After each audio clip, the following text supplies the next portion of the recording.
रायगढ़ जिला चंद्रपुर ब्लॉक डांगसोरड़ा पंचायत डाबेरी कोटिंगुड़ा रास्तार बिना रोड्रे निर्माणाधीन कलभेट 2 मास मध्य भुशुड़ी पड़ी विपद सृष्टि करिछि। चंद्रपुर ब्लॉक रे अधिकांश आदिवासी और हरिजन संप्रदायर व्यक्ति अटंती हेले एमानकर शिक्षा दीक्षा उपरे विशेष उन्नति नाही सत किंतु एमाने सरल अटंती। एमानकर सरलतार सुजोग नहीं सरकारी बाबू माने सर्वोपरि ब्लॉक और ग्राम्य उन्नयन विभाग जंत्री माने एमानक रास्ताघाट पाई सरकार जोगाउथिबा अर्थ को ठेकादार और जंत्री चलु करी सुफल बदल रे विफल जोगाउछंती। सूचना योग्य मुनिगुड़ा चंद्रपुर पूर्त विभाग रास्तारू जुम्बाखाल दे डाबेरी जाइथिबा प्रधानमंत्री सड़क योजना रे ग्राम्य उन्नयन विभाग पक्षरु बिना जंत्री को उपस्थिति रे रास्ता निर्माण होइथिला। एही रास्ता को ठेकादार तांको निज इच्छा अनुसार समाप्त करिथिले। 15 दिन परे रास्तार धीरे धीरे पिचु सह पत्थर उठिबाकू लागिला। एबे रास्ता सारा खाल खमारी होई मझिरे मझिरे रास्ता दबिबा सह कलभेट मध्य विपद सृष्टि करिछि। एथिरे जंत्री और ठेकादार को मध्यरे चलिथिबा मधुचंद्रिका पाई मालेमाल होइछंती। सेहीपरि एही रास्ता रे जुम्बाखाल कोटिंगुड़ा मझिरे आरडी विभाग कलभेट तैयारी करिछि।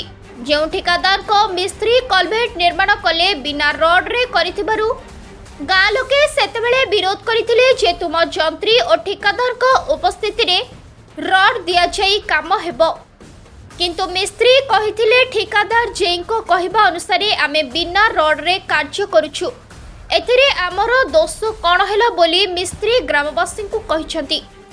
किंतु कलभेट निर्माण हेबा 2 रु 3 मास मध्यरे एबे वर्ष हेबारु कलभेट भुसुड़ी पड़छि। लोक और गाईगोरु अल्पके विपदरु रक्षा पाइगले।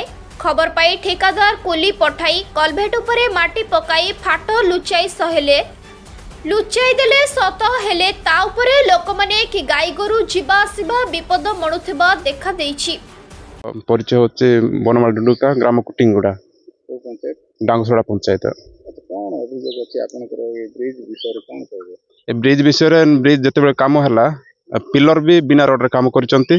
वर्तमान से एबे जो मुरुम पकेबा कथा माटी पकेचंती। केते दिन हला काम ए 2-3 मास भीतर हेछि सर। अच्छा कोन एबे यातायात बंद अछि लोकन हम जाई पारनु सेठी कादो हेबा जगु जाई पारनु। ब्रिज भी से काम कला बादे भी दबी जाइतिला। हाँ साइड रे जबी जाइतिला तापर मुरुम पकेबा कथा माटी पकेचंती। कोन अभियोग करबा प्रशासन को प्रशासन कौन बोले सर काम ठीक से ही पारु नहीं आ लोकल काम बोले कि जमती सेमती करी कि कॉन्ट्रैक्ट माने जाई जाउचंती। कॉन्ट्रैक्ट मु जाननी सर के सेडा भी मु किछि जानिनी आ तांको जे सुपरवाइजर जे आस्थिला पचारलर से भी किछि कहला नहीं मते। जे प्रशासन को मु एतिक कहूची ए काम को पुनर्बार त्वरान्वित करा जाऊ जेतु काम डुप्लिकेट हेछि पिलर रे रोड पड़ी नहीं आउ जो काम हैला बाद भी दबी गला जेतु आम भयभूत है माटी पकेला बाद भी गाड़ी जाई पारुनु यातायात असुविधा रे सम्मुखीन होउछु। सेति प्रशासन को आम अनुरोध करूछु जे ए काम को आउ पुनर्बार करा जाऊ। तो रोइला गाडा का डाबेरी पंचायत डांगसोड़ा पंचायत कोन असुविधा आइछि तमरो आज्ञा रास्ता करले आमे बुलासाला करबा पई असुविधा होइछि। इटी आ मुरुम किछि पड़ी नाही रास्ता रे आ कादो होइछि। आमे माटी तले रे जाई करी आ बुलासाली करूछि बरसाले आमे असुविधा रे पड़ी जाउछि। अच्छा कोन एटा दबी जाइछि बोली रे कहछन।